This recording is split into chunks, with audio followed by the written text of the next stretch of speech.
Mesdames et messieurs, soyez toutes et tous les bienvenus sur Canal 22. L'heure est grave, l'heure est vraiment grave.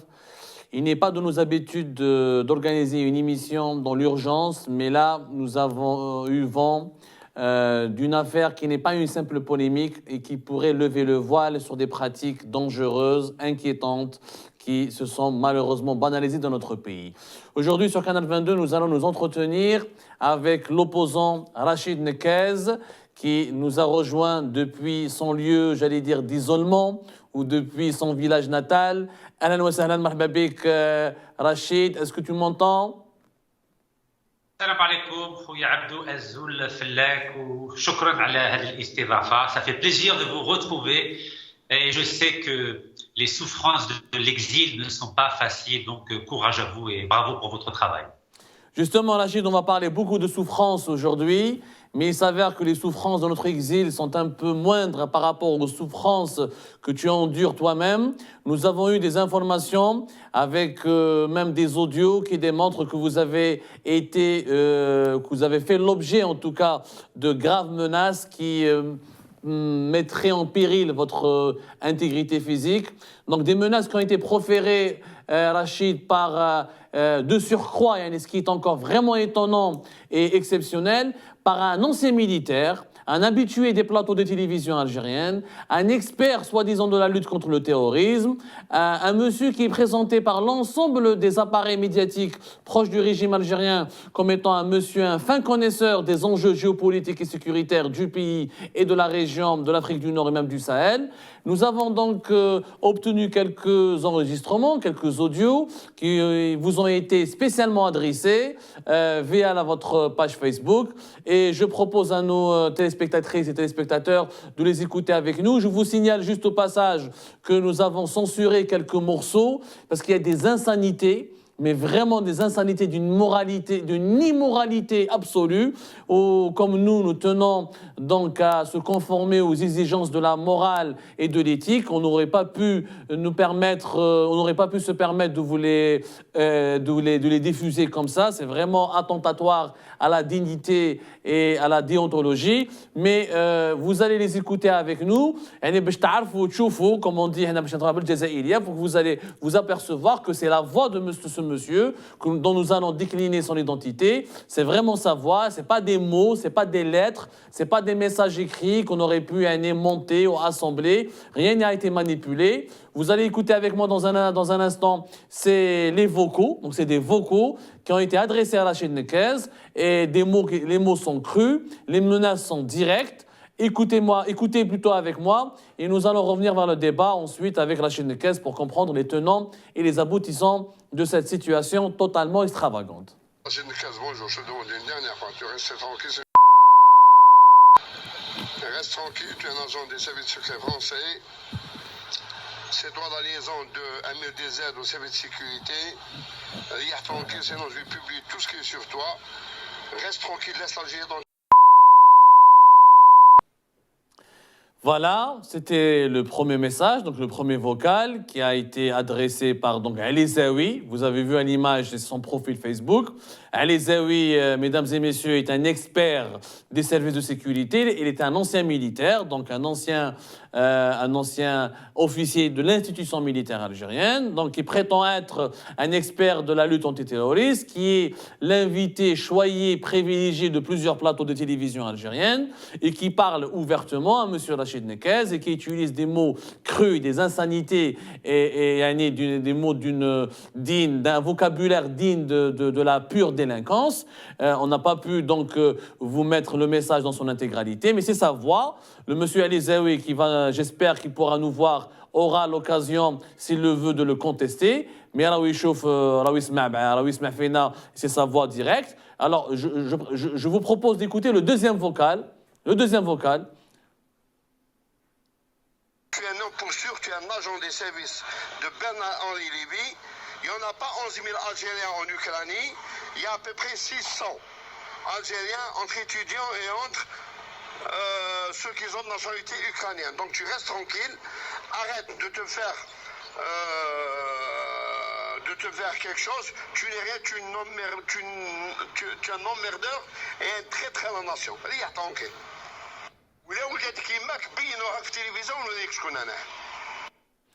Voilà, cet expert qui donc, colporte des menaces directes, frontales, à l'adresse de Rachid Nekez, à son encontre.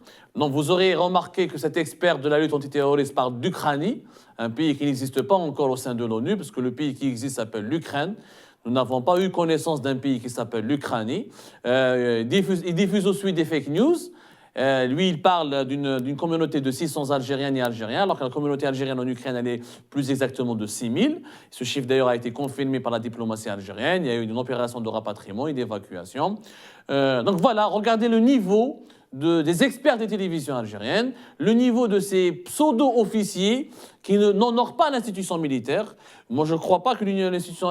Je suis sûr, en tout cas, que l'institution militaire, elle est totalement innocente des agissements de cet énergumène.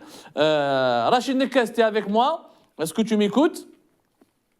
Absolument, Abdou. Alors, Rachid, tu as écouté les vocaux avec nous. Est-ce que tu nous confirmes d'abord l'authenticité de ces vocaux?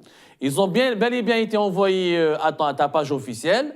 Et est-ce que tu peux nous confirmer la véracité de ces informations que nous venons de dévoiler? Tu as eu directement affaire à Alizaoui. Est-ce qu'il y a eu une communication entre vous? Et qu'est-ce qui s'est passé? Est-ce que tu peux nous en dire plus? Donc tout d'abord, merci beaucoup à Canal 22 et à Abdou Samar pour cette invitation.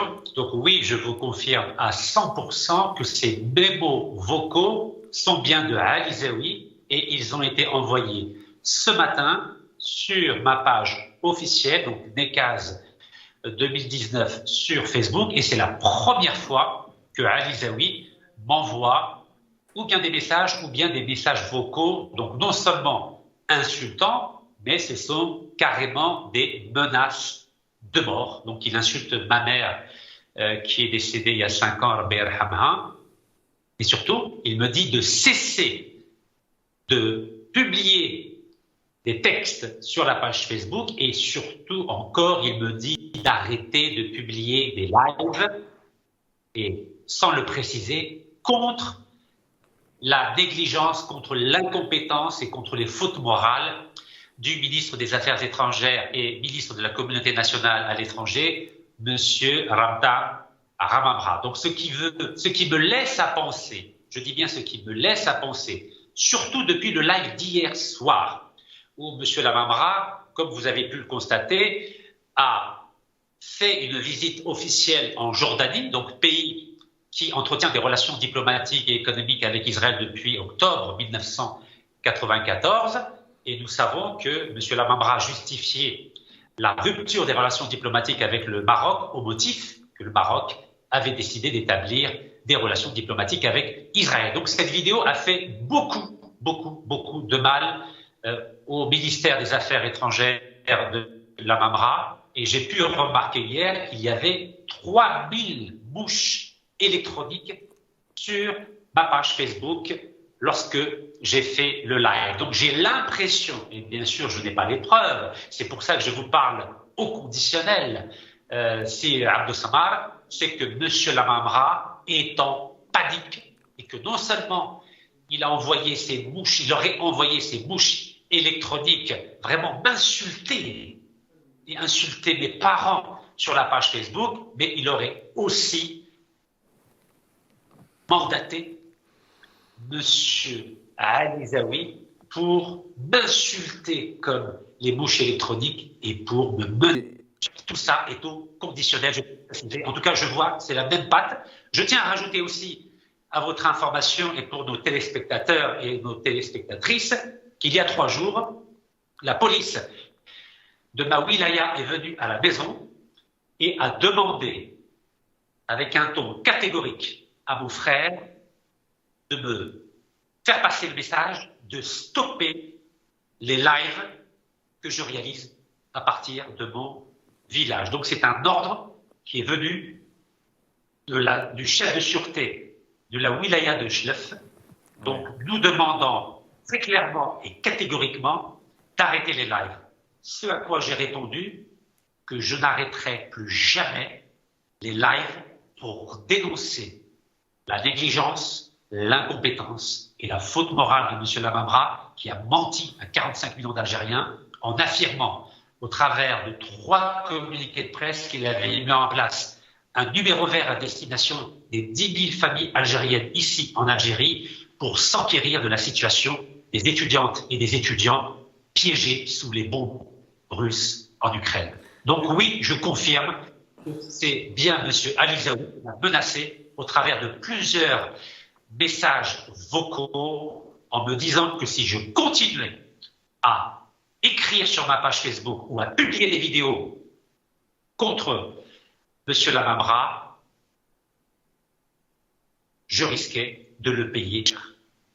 Mais donc c'est littéralement Rachid, une menace. juste, on va parler de tes lives dans un petit moment, mais pour il faut un petit peu contextualiser la polémique.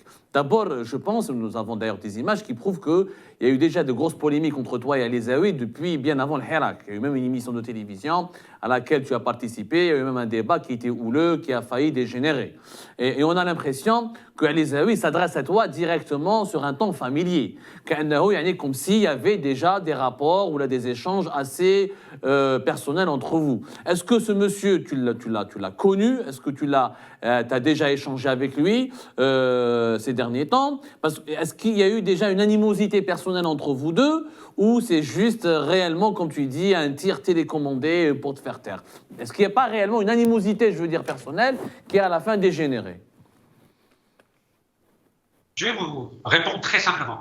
J'ai fait une émission de télévision, en effet, avec M. Alizaoui, donc en 2014, au sujet notamment du gaz de schiste. Et à l'époque, il m'avait accusé d'être un agent de la DGSE, c'est-à-dire des services d'espionnage et de contre-espionnage français.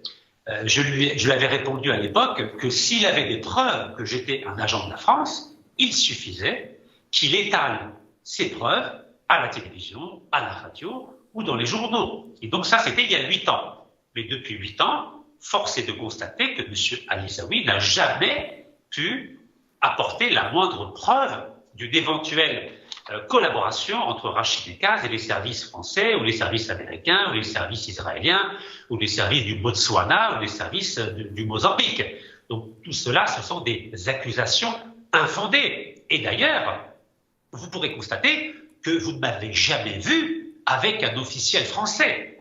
Alors que M. Lamamra, vous voyez sur cette photo, on voit qu'il s'entend très bien avec M. Emmanuel Macron, le président de la République française. Donc le jour où vous verrez une photo comme celle-ci, là, peut-être, vous pourrez dire que M. Rachid Nekaz a des liens avec la France. Mais Rachid, juste une parenthèse. Rachid, une parenthèse. Lamamra a rencontré Emmanuel Macron dans un cadre officiel. Il était le chef de la diplomatie algérienne. Il est normal que 2 officiels algériens qui sont dotés de prérogatives ou qui sont désignés par leur appareil étatique respectif se rencontrent. On a l'impression que tu penses ou tu as des éléments qui indiqueraient que tu ferais l'objet d'une cavale parce que tu t'es attaqué à Lamamra.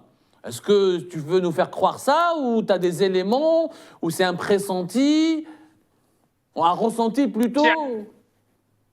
Abdoussama, je n'ai plus jamais eu de contact avec M. Alizaoui depuis 2014. Donc ça fait 8 ans.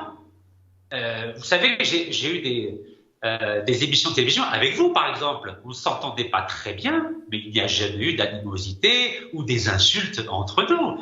Donc on est amené, de par notre statut de personnalité publique, à faire des émissions de télé avec des partis opposés ou des intellectuels qui ne partagent pas forcément vos idées ou vos opinions, mais ce n'est pas pour autant qu'on va s'insulter ou tout d'un coup, après 8 années, émerger sur ma page Facebook en m'insultant de tous les noms et surtout en me menaçant de mort si je continuais à faire quoi? À faire des publications et des vidéos sur qui? Puisqu'en ce moment, je ne parle que d'un ministre, c'est M. Lamamra. Donc, il y a un lien direct entre les lives contre la négligence, l'incompétence et les fautes morales de M. Lamamra et les différents messages vocaux que vous avez eu la gentillesse de diffuser ce soir et qui sont des véritables menaces de mort. Donc, le lien est direct.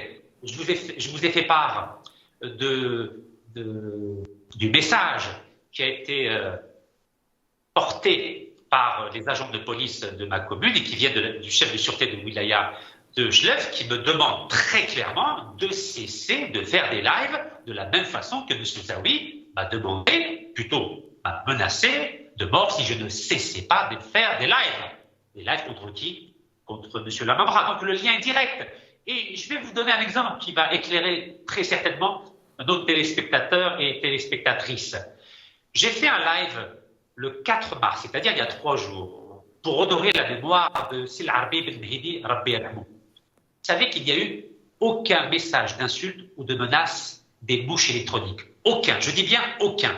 Cela veut bien dire que lorsque je fais des lives neutres pour honorer la mémoire de nos martyrs, les bouches électroniques sont averties de ne pas commenter mes lives. Mais dès qu'il s'agit de pointer du doigt la négligence, l'incompétence et la faute morale de M. Lamamra, nous avons eu, et vous pouvez le vérifier, 3000 messages d'insultes et de menaces de mort sur ma page Facebook hier soir. Donc tous les Algériens peuvent le vérifier. Et aujourd'hui, menaces de mort et insultes de M. Ali Zawi. Donc on voit bien qu'il y a un lien de causalité et de message qui est direct entre les lives que je fais contre la négligence, l'incompétence et la faute morale de M. Lamamra et les menaces de mort et les insultes de M. Ali Zawi. Et c'est la raison pour laquelle, si Abdou Samar, je me suis rendu cet après-midi au commissariat de la ville de Ain Melen et l'enquête va commencer et M. Ali Zawi va très certainement être auditionné dans les prochains jours, car on ne peut pas laisser passer des menaces de mort à l'endroit d'un opposant qui est sous ISTN, c'est-à-dire interdiction de sortie du territoire national, qui n'a pas le droit d'aller se soigner à Alger, dans la capitale algérienne, qui n'a pas vu sa famille depuis 830 jours, ni ma femme, ni mon fils, qui a été arrêté 119 fois, qui a 4 procédures judiciaires en cours, dont une procédure en appel à la cour criminelle d'Alger, qui a un début de cancer de la prostate, qui a été plusieurs fois agressé en France, notamment par la famille Saïdani, le fameux 6 octobre 2017, qui a passé 443 jours en prison.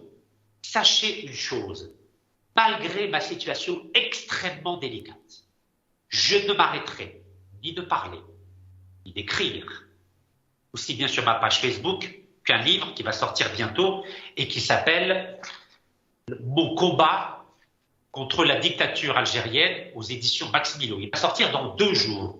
Et je suis intraitable concernant la dictature algérienne. Et c'est d'autant plus exceptionnel que je suis en Algérie. Il y a 15 policiers devant la porte, 24 heures sur 24. Mon message est très clair. Rachid Nekaz n'a peur de personne, ni de la prison, ni de la maladie, ni de la mort. Monsieur Ali Zawi m'a dit, si je faisais encore des lives, je risquais des choses très graves. Et je lui réponds, ainsi qu'à ses commanditaires, je ne m'arrête jamais jusqu'à mon dernier souffle pour dénoncer les négligences, les incompétences, les fautes morales, la corruption, les manipulations d'un ou de plusieurs acteurs majeurs du régime algérien. J'ai pour habitude de ne jamais accuser des personnes sans preuve. Quand je me suis attaqué à M. Ramtan Lamamra, ce ne sont pas des attaques personnelles, mais j'ai pointé du doigt des négligences, des incompétences et des fautes morales qui sont vérifiables par 45 millions d'Algériens. De la même façon que je ne me suis jamais attaqué personnellement, ni à Saïdani, ni à Shakib Khalil, ni à Ouihya, ni à Sellel, ni à Bouchouer, ni à Oud Qaddour. Mais à chaque fois, j'ai dénoncé des faits de corruption sur la base de documents objectifs, vérifiables et incontestables. Et ces agissements de M. Justement, il faudrait peut-être préciser quand même que malheureusement que dans notre pays, ce n'est pas une première et ça ne risque pas d'être la dernière fois. Les menaces, les insultes, les atteintes à la vie privée des opposants se sont banalisées, notamment. D'ailleurs, ça ne remonte pas à l'époque depuis le Hirak, ça date bien d'avant le Hirak, depuis de nombreuses années, mais malheureusement, ça s'est encore banalisé et renforcé depuis 2019 et le début de la crise politique dans notre pays. Il faut dire qu'il y a énormément d'opposants qui font l'objet de campagnes de dénigrement, de menaces caractérisées, de pressions qui sont exercées à l'encontre de leurs proches et de leur famille. Personnellement, je l'ai vécu, je le continue de le vivre. Vous l'avez vécu certainement avant. Je pense que vous risquez de le vivre encore après. Est-ce que vous ne pensez pas que Ali Zaouí n'est qu'une petite parenthèse d'un mal beaucoup plus profond qui mine la société algérienne et qui mine profondément la scène politique algérienne, c'est-à-dire la violence systématique qui est exercée à l'encontre de toute personne qui ose s'opposer au système en place. Si on n'est pas emprisonné, si on n'est pas harcelé par les procès, on est menacé et harcelé par des menaces, que ce soit des mouches électroniques ou même plus directement par des partisans du régime ou par des lobbyistes qui obéissent à certains commanditaires. Comment réagir face à ce mal-là? Comment réagir aujourd'hui, Rachid? Khouya Abdou Sammar, quand on est une personnalité publique comme vous et moi ou comme Sirani Behdi, évidemment qu'on ne peut pas plaire à tout le monde et que nous recevons quotidiennement des insultes ou des menaces de mort. Et ça vient de citoyens lambda. Et ça ne nous dérange pas parce que ça fait partie de la vie de n'importe quelle personnalité publique. Mais le problème aujourd'hui, c'est que M. Ali Zaouí n'est pas une personne lambda. C'est un élément important du dispositif sécuritaire algérien. C'est un expert en matière de sécurité et en géopolitique. C'est un ancien militaire qui fait partie des services de renseignement algériens en activité. Et c'est parce qu'il a ce profil très particulier de membre qui appartient à l'establishment sécuritaire algérien que ces menaces de mort sont d'une extrême gravité. Et j'invite les Algériens à lire mon livre dans 2 jours. Et je n'en ai jamais parlé. Vous allez découvrir des choses encore plus graves. Je dis bien plus graves. Des révélations qui vous allez avoir froid dans le dos sur les agissements d'un clan du régime algérien concernant d'un opposant politique à l'endroit d'un avocat algérien et à l'endroit d'un responsable d'une association étrangère en Algérie. Et je le raconte dans mon livre « Mon combat contre la dictature algérienne ». Quand vous allez lire ce que je raconte, vous allez vous dire « Mais qu'est-ce qui se passe en Algérie? Comment en Algérie on a pu en arriver là ?» Et c'est Abdou Sammar, je crois que vous le savez beaucoup mieux que moi. Le régime algérien n'est pas un régime monolithique. C'est un régime où coexistent plusieurs clans. Il y a un clan qui est pour la mise en place d'un état de droit, il y a un clan qui est pour la mise en place d'une dictature à la soviétique. Justement, ce que tu viens de dire là est très intéressant. Nous allons lancer le débat. Donc, on espère d'ailleurs que ton livre sera disponible en Algérie, parce que pour que les Algériens puissent le lire, il faudrait qu'il soit disponible. Bon, certaines personnes qui l'ont commencé à le lire me parlent que vous avez parlé d'une tentative de meurtre qui aurait été orchestrée à votre rencontre, tout ça. On va en parler. Mais d'abord, Rachid, ça fait pratiquement plusieurs mois, pour ne pas dire plus d'une année, si j'abuse pas, que vous avez observé un silence qui a d'ailleurs intrigué, qui a suscité des interrogations, à juste titre. Votre page, à un moment donné, elle était carrément inactive. Vous êtes réapparu sur la place publique. Et vous avez commencé, vous avez d'ailleurs, nous avez accordé l'honneur d'une première émission avec mon collègue Rani Mahdi, où vous avez été quand même très dur à l'encontre du Hirak, mais très très dur à l'encontre du Hirak. Certaines personnes vous ont accusé ouvertement d'œuvrer pour justement faire plaisir ou pour arranger certains clans de ce pouvoir algérien. Voilà la question qui se pose, et je te la pose ouvertement, Rachid, au nom de débat démocratique, et je sais que tu es tolérant et ouvert d'esprit, et j'attends de toi une réponse très franche. Est-ce que c'est le moment, Rachid, de critiquer le Hirak, de s'attaquer au Hirak, alors que nous avons près de 400 détenus politiques? Est-ce qu'on peut critiquer la victime Alors, au risque de plaire et d'arranger son bourreau. Est-ce que c'est le moment, ou plutôt, est-ce que c'est opportun, tout court, de dire que, d'essayer de remettre en cause le Hirak, alors que nous avons encore un système totalitaire qui opprime les libertés publiques et individuelles, et donc vous êtes l'une des victimes les plus connues. Est-ce que c'était opportun, réellement? Est-ce que vous ne pensez pas que vous avez trop choqué et que vous avez peut-être même blessé certains? Alors, je vais commencer par dire que si j'ai pu choquer personne, je tiens à m'en excuser publiquement. Il n'en demeure pas moins que lorsque je suis resté 443 jours et nuits en prison, notamment après 8 mois d'isolement total, on m'a mis avec Rona Khaled Rami ou Rona Arif Chakra, et vous savez qu'avant d'aller en prison, je ne m'entendais pas du tout avec Arif Chakra, mais j'ai découvert un homme d'une humanité extraordinaire. Ce qui veut dire que parfois, quand on est en prison, on découvre des façades différentes des personnes. Donc, 443 jours et demi, j'ai eu le temps de réfléchir. Et après mes 443 jours de prison en France, et qu'est-ce que je raconte? Excusez-moi, je suis un peu choqué parce qu'on me dérange. Lorsque j'ai passé 443 jours et nuits en prison, j'ai présenté une feuille de route pour sortir de la crise politique en Algérie. Cette feuille de route, elle consistait à partager le pouvoir entre, d'une part, le régime et l'opposition, dont les personnalités qui représentent le Hirak. Et notamment, j'avais dit que l'idéal serait que ce gouvernement de transition soit géré par des femmes et des hommes de loi qui sont respectés par l'ensemble de la population algérienne. Que s'est-il passé? C'était le 10 mars 2021. Partout en Algérie, on m'a dit « Rachid, on ne fait pas de négociation avec le pouvoir. Personne n'a soutenu ma proposition. Je dis bien personne. Ni l'élite intellectuelle, ni les militants du Hirak.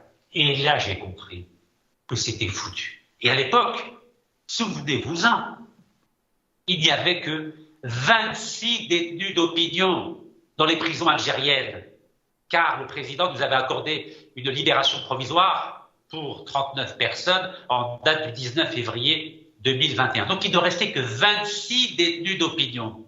Donc, et on avait la chance d'avoir des millions de personnes qui sortaient tous les vendredis. Donc c'était le moment de négocier en position de force. Mais le Hirak était ivre à l'époque. J'ai utilisé ce mot en arabe qui a sûrement déplu, mais en français on le dit couramment. Le Hirak al-Sikran. Les militants du Hirak étaient en état d'ivresse. Ils pensaient que la victoire était à portée de vue, à portée de main, toujours à quelques semaines. Et je me suis dit, mais quelle naïveté! Comment se fait-il que des personnes qui ont un niveau de 9e année, et je le répète, je dis bien un niveau de 9e année, ont pu induire en erreur? Je ne parle pas des gens, je ne parle pas des jeunes, je ne parle pas de ceux qui marchaient. Rachid, qui sont ces personnes de 9e année? Arrivés de Hirak. Rachid, de quelles personnes de 9e année dont vous parlez? Qui sont-elles ces personnes? Rachid, qui sont-elles ces personnes? Au niveau de 9. Je suis un homme politique. Je parle avec des éléments de langage susceptibles d'être compris par celles et ceux qui se reconnaissent dans ce que je dis. Donc, c'est parce qu'il y avait une centaine de militants d'un niveau de 9e année qui ont induit en erreur, qui ont trompé 20 millions d'Algériens gentils, pacifiques, généreux, que le Hirak a échoué. Car si le Hirak avait été conduit, orienté par l'élite juridique, l'élite intellectuelle, l'élite universitaire algérienne, nous aurions dû négocier avec le pouvoir au moment où le rapport de force était favorable pour le Hirak. Mais à ce moment-là, l'ivresse était telle que mon discours, que ma feuille de route n'était plus audible. Et c'est la raison pour laquelle, mon cher Abdou Samar, j'ai décidé de faire œuvre de silence. J'ai décidé de me taire. J'ai décidé de me résigner à la réflexion, à la méditation et à l'écriture du livre qui va être publié dans 2 jours aux éditions Max Milo, mon combat contre la dictature algérienne, où je m'attaque aussi bien au régime dictatorial qu'aux animateurs du Hirak qui ont détruit 45 millions d'espérances, qui ont détruit 45 millions de rêves d'un état de droit et d'une justice sociale dans notre pays. Vous savez, quand on dit personnalité publique ou politique, il faut appeler un chat un chat. Il faut dire la vérité aux Algériens. Nous avons aujourd'hui 2 problèmes. Nous avons un problème avec le régime, mais nous avons aussi un problème avec les animateurs du Hirak qui ne sont pas à la hauteur des enjeux de notre pays. Des enjeux politiques, des enjeux économiques, des enjeux sociaux, des enjeux diplomatiques. Oui. D'accord. Rachid, mais il y a un problème dans ton raisonnement. Il y a un problème, peut-être, certains pourraient te soulever ce problème. On constate que tu mets sur le même pied d'égalité des animateurs peut-être maladroits, peut-être qui n'ont pas le niveau d'instruction nécessaire, mais ça reste des activistes pacifiques. Tu les mets sur le même pied d'égalité que le régime algérien, que tu qualifies toi-même de dictature.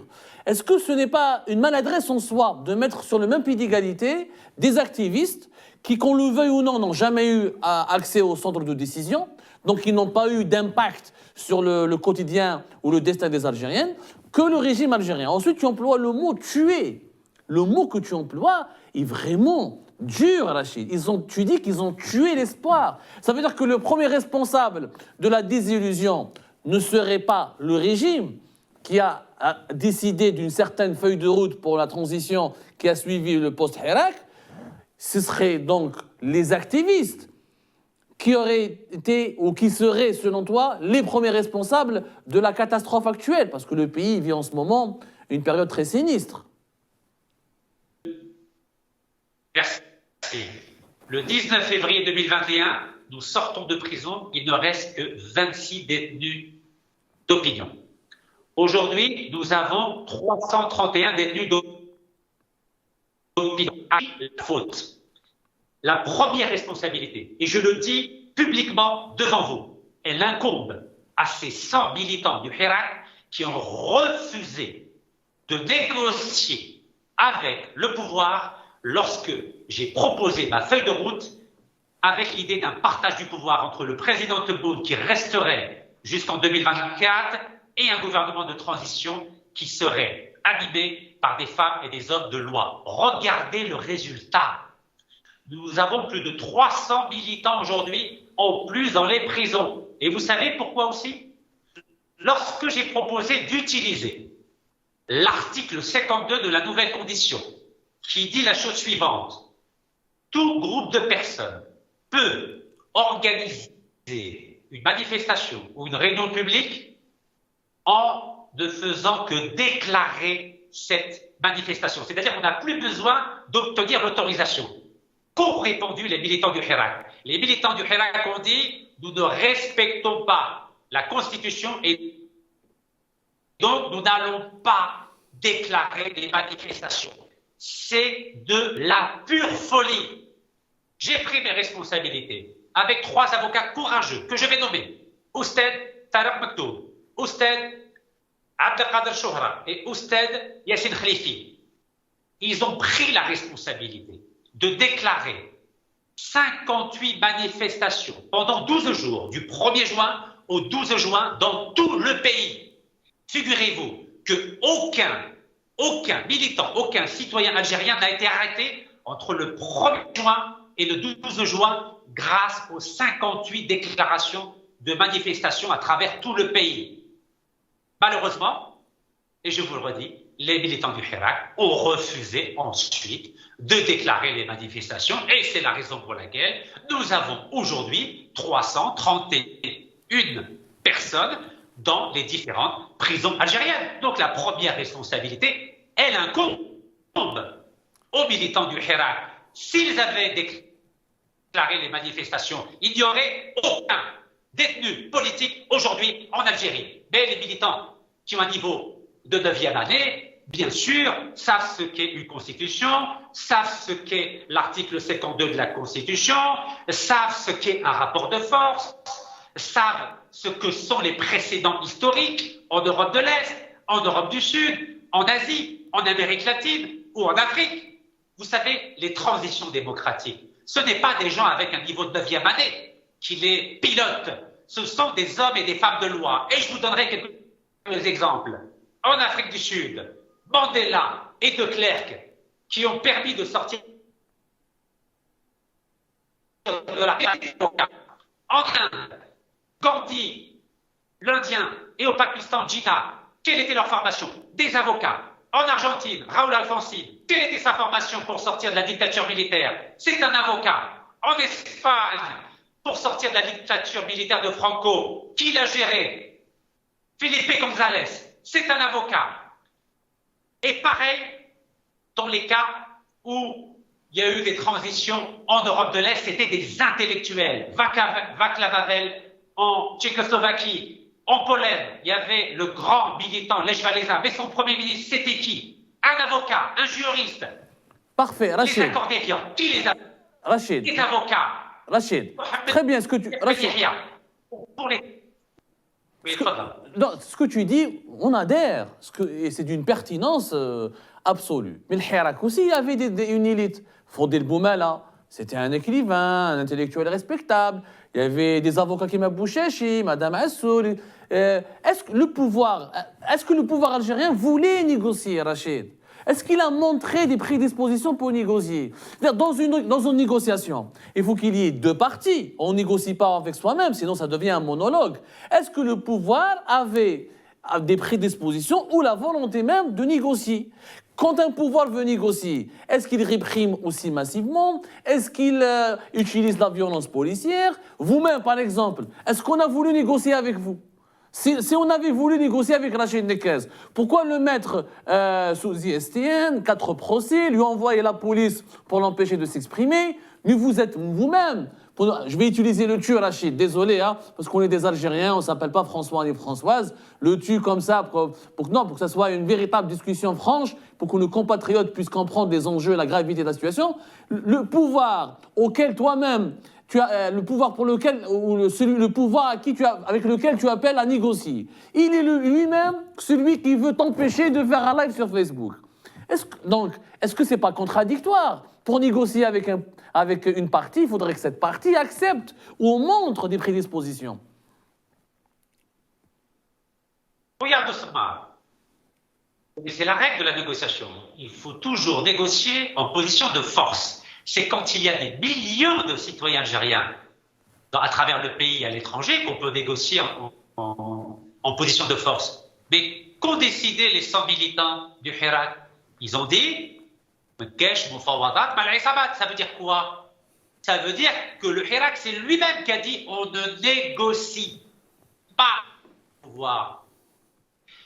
Quand vous avez des militants du Hirak qui disent ou qui vous disent vous croyez qu'un régime comme ça va négocier avec des gens qui ne reconnaissent pas l'altérité? Mais jamais de la vie. Le principe même de la négociation, et on le voit aujourd'hui avec Zelensky en Ukraine. Zelensky a dit « Je veux négocier avec Poutine ». Mais Poutine, qu'est-ce qu'il lui a dit? C'est trop tard. Il fallait négocier depuis les accords de Minsk en 2015. C'est trop tard. Le principe de la négociation obéit aux mêmes règles que le théâtre. Unité de temps, unité de lieu, unité d'action. Le moment le plus favorable pour négocier, c'est quand le Hirak a repris le 22 février 2021. C'était le bon moment. Il y avait 20 millions de gens dans la rue. Tout le monde était déterminé à mettre en place un état de droit. Mais malheureusement, le Hirak était ivre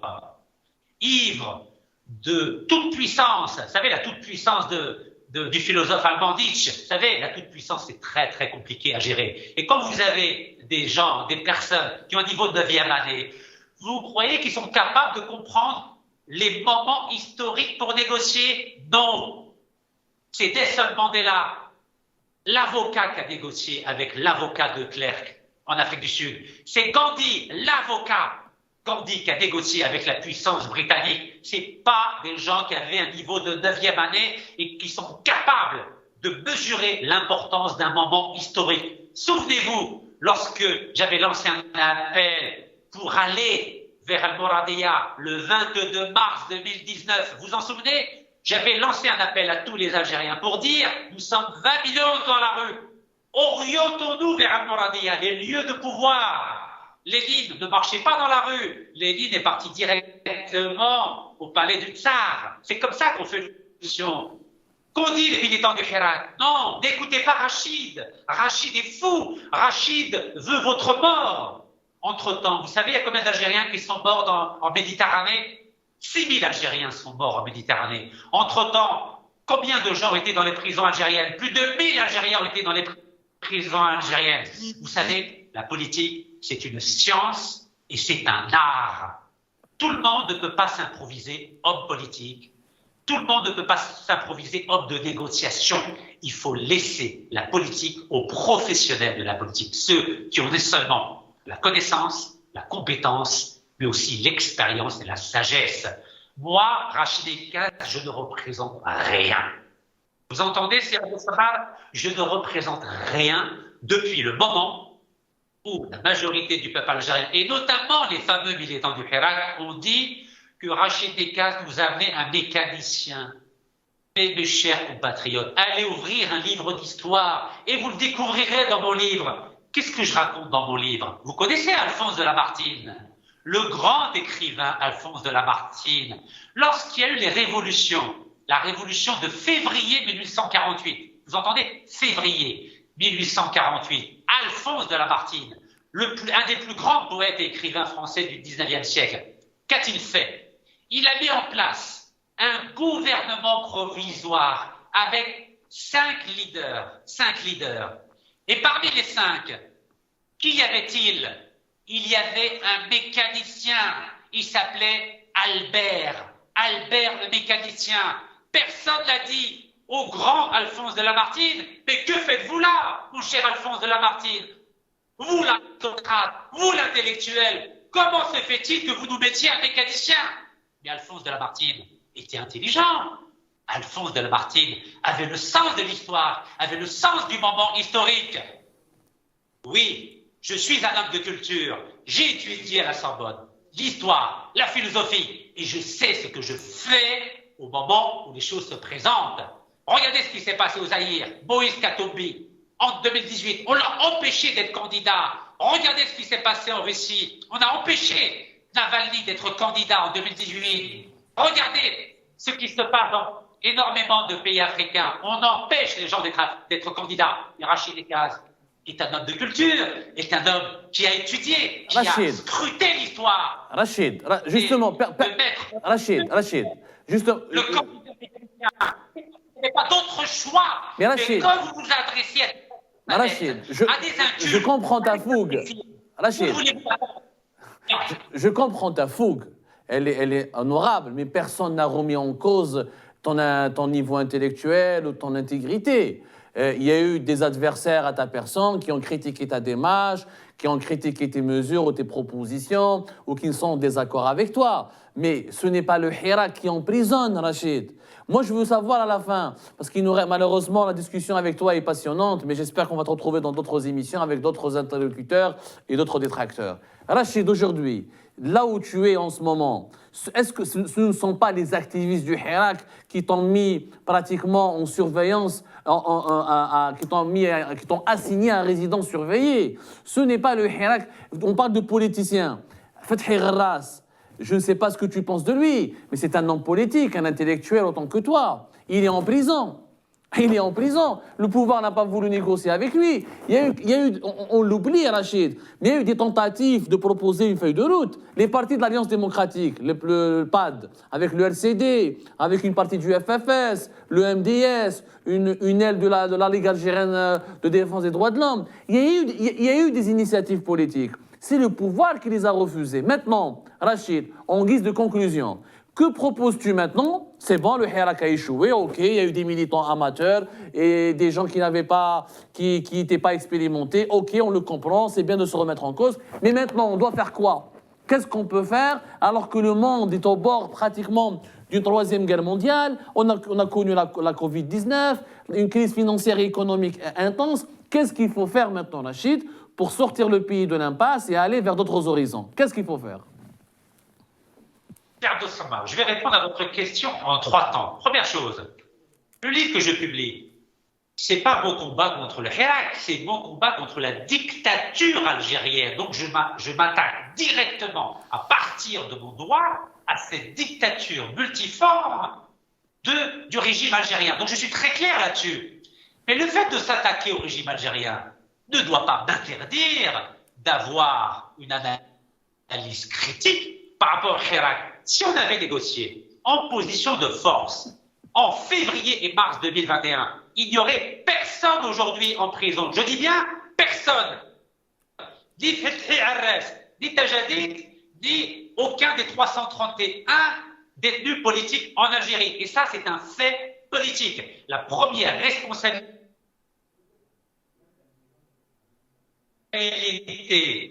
politique, elle revient aux militants de Hirak qui ont refusé le principe de la négociation que j'ai évoqué en mars 2021 lorsque j'ai proposé de partager le pouvoir avec le président Tebboune, avec un gouvernement de transition mené par des femmes et des hommes de loi. Je respecte énormément M. Ali Haderi, M. Fethi Arres, les journalistes qui ont été incarcérés, mais il ne faut pas confondre la cause et la conséquence. L'incarcération des 331 détenus politiques n'est pas une cause, c'est une conséquence de l'aveuglement, du populisme, du charlatanisme et de l'amateurisme des militants du Hirak qui ont dit au régime le régime a été intelligent par son machiavélisme, il a attendu qu'il y ait des divisions au sein du Hirak. Il a attendu que le mouvement du Hirak s'effrite, en profitant notamment de la crise sanitaire du Covid-19, pour incarcérer de plus en plus de militants. Et maintenant que tout le monde est resté à la maison, je dis bien que maintenant que 45 millions d'Algériens sont restés à la maison, et ben le Hirak... Mais il y a eu la répression, Rachid. Ils sont restés à la maison, pourquoi? Il y a eu des violences. On a vu des policiers qui tapaient des personnes âgées. On a vu des policiers qui tapaient des femmes. On a vu des activistes des défenseurs des droits de l'homme qui sont accusés de terrorisme. Qadour Chouicha, Saïd Boudour. On a vu quand même une violence qui nous rappelle malheureusement certaines séquences sombres des années 90. Le pouvoir aussi, il a une responsabilité pas dans les conséquences, comme tu dis, pas dans les causes, mais dans les conséquences aussi de la situation actuelle. C'est le pouvoir. Il y a eu quand même des millions d'Algériens qui sont sortis le 19 décembre 2019 pour dire, plutôt le 12 décembre 2019 pour dire non, ces élections-là ne reflètent pas la volonté populaire. On a bien vu et tu es un observateur attentif de l'actualité pour remarquer l'incurie, l'incapacité du gouvernement actuel. Un gouvernement qui n'arrive pas à gérer une pénurie de l'huile alimentaire. On a bien vu le simulacre de mauvaise gouvernance, de la gendarmerie qui contrôle la pomme de terre, construire un mur sur le littoral oranais pour empêcher les haragas. C'est quand même... Est-ce que vraiment, le mot de la fin, Rachid, est-ce que tu n'es pas plus tendre avec le régime que dur par rapport au Hirak? Honnêtement, est-ce que tu ne penses pas que tu devrais rééquilibrer un peu ta verve et responsabiliser un peu ce régime-là qui vraiment fait des choses extrêmement inquiétantes? Un mur, Rachid, un mur sur le littoral oranais pour empêcher les haragas. On a vu le mur de Berlin, un mur en Chypre, mais on n'a jamais vu des murs sur des plages. Ça se fait plus depuis la Deuxième Guerre mondiale. À votre avis, pourquoi il y a des écoles de sciences politiques? Dans les écoles de sciences politiques, à travers le monde, on apprend une chose élémentaire. Il faut toujours négocier en position de force. Lorsque vous êtes en position de faiblesse, tous les régimes du monde vous écrasent. Regardez ce qui s'est passé en Birmanie. Au début, il y avait la fameuse prix Nobel de la paix qui a gagné les élections législatives. Elle était appréciée par la communauté internationale, mais après, elle a fait une erreur. Elle a voulu voter une loi pour que l'âge de la retraite des militaires soit fixé à 65 ans. Les militaires de Birmanie ont dit « Attention, si vous votez cette loi, pour nous, ça sera une déclaration de guerre. » Elle n'a pas voulu écouter. Qu'est-ce qui s'est passé? Les militaires ont décidé d'organiser un coup d'État le 1er février 2021 et maintenant, elle est en prison. C'est Abdou Sabah. La politique, c'est quelque chose de très sérieux. Ce n'est pas des amateurs ou des médiocres ou des niveaux de 9e année qui peuvent la gérer. Quand je vous ai proposé le mécanicien pour être candidat, on était sûr de gagner. Je dis bien sûr. Pourquoi? Parce qu'en face de nous, on avait qui? On avait Bouteflika, le cadre. Donc nous étions sûrs de gagner. Qu'est-ce qui s'est passé?